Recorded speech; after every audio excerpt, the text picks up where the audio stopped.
They came to the White House as wives of the world's most powerful men. But many of America's first ladies wielded considerable power in their own right. Every presidential spouse has made the role her own and often found a place in the nation's heart.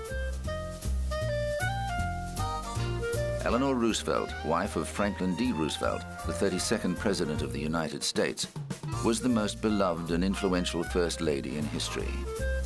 When her husband contracted a debilitating disease, Mrs. Roosevelt became his frequent stand-in at political events, despite being shy and unassuming by nature. When her husband was elected president in 1933, Mrs. Roosevelt broke with protocol to hold press conferences, present radio broadcasts, and write a daily syndicated newspaper column. Her charm and personality endeared her to everyone she met, from heads of state to lowly soldiers. When Franklin died in 1945, Mrs. Roosevelt thought her life as a public figure had ended, but she could not have been more wrong. A post-war career as an American representative to the United Nations saw her traveling the world once again as the first chairperson of the UN Human Rights Commission. In 1960, the Kennedy administration included a youthful First Lady with a distinctive sense of style. A wealthy society girl when she married up-and-coming politician John F. Kennedy, Jacqueline Kennedy spoke fluent French and brought an artistic eye to the White House. She charmed foreign heads of state and was adored by the American people. A restoration of the White House was a triumph of good planning and exquisite taste.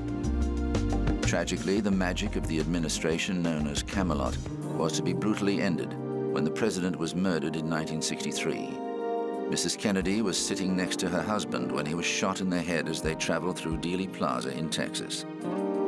She stood next to Vice President Lyndon Johnson as he took the oath of office while they flew the president's body to Washington. And she accompanied the coffin back to the White House, still in the blood-stained dress she'd been wearing when he was shot. Mrs. Kennedy played an active role in organizing the funeral that saw an entire nation in mourning.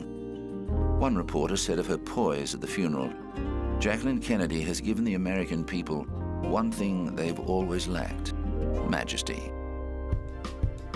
Another First Lady who endured her share of tribulations in the White House was Pat Nixon, the wife of President Richard Nixon. When her husband was elected president in 1968, Mrs. Nixon gave everything to her role as First Lady. She promoted a number of charities and traveled the world by her husband's side, notably to Communist China for an historic visit in 1972. Mrs. Nixon never liked political life, but endured it for the sake of her husband's ambitions. The Watergate revelations brought his administration to an ignominious end. I shall resign the presidency effective at noon tomorrow. And she was at his side when he resigned the presidency in disgrace, following revelations that his aides had been carrying out illegal activities. I, Jimmy Carter, do solemnly swear. I, Jimmy Carter, do solemnly swear that I will faithfully... Rosalind Carter was beautiful, vivacious, and unpretentious. She and her husband Jimmy were openly devoted to each other and their young daughter Amy. At the president's 1977 inauguration, Mrs. Carter wore a 6-year-old dress and packed a picnic lunch for the day. During the Carter presidency, she sat in on cabinet discussions and represented him in meetings with world leaders when he was unavailable. She wrote policy and promoted legislation, as her successor Hillary Clinton would do a decade later. Mrs. Carter also followed First Lady tradition by using her position to support a range of charities. Her successor, Nancy Reagan, underwent a baptism of fire in her first term as First Lady. In 1981, her husband Ronald Reagan was wounded in an assassination attempt. She later wrote in her diary that her life would be over if he died. Both former film actors, the couple counted many Hollywood greats as their personal friends. Like Jackie Kennedy, Mrs. Reagan was renowned for her glamour and love of high-end fashion.